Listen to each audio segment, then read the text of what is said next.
Invite che bay recola tun tu ma chuan than thu karon cheer dona than thu em po ni lava phua chop ani hi min lo ngai thak sak ve don nia in fel em kha ilo cheer tan tong mia phua chop than thu chu ma lai a hian le ron mel cheve tak mai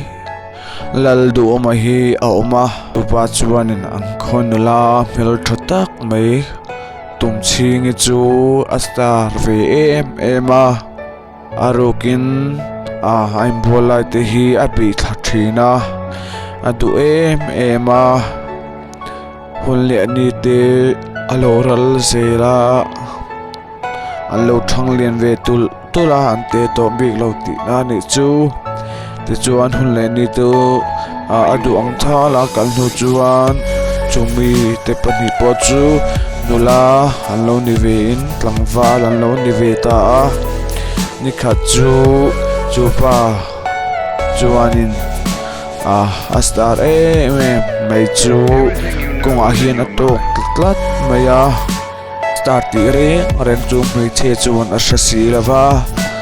lo ngai thlase langwala top ton lo ania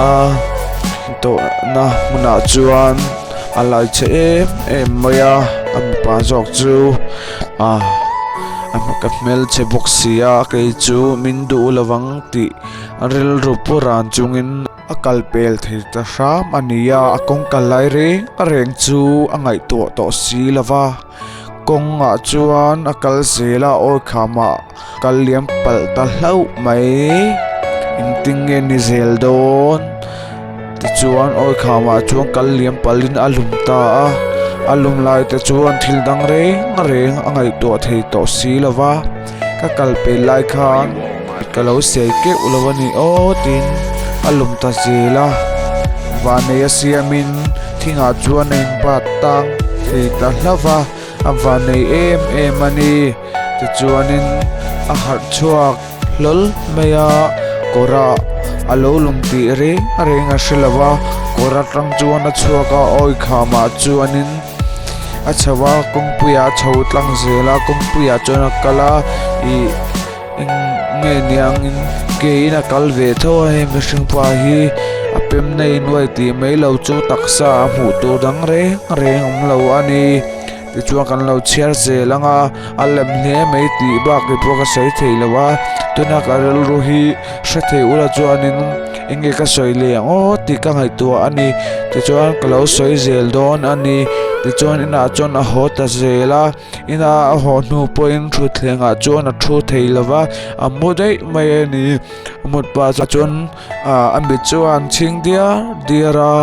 I ato lai te kha ngai to le angai thar ema angai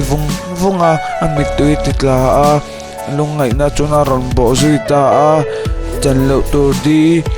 ve rang mai zong ke tan zong lungai na phur mai anisia eng tinge o katiang o ti chong lawani chu pa chuan eng po chun ni se ka ti zong kha ni se kalom em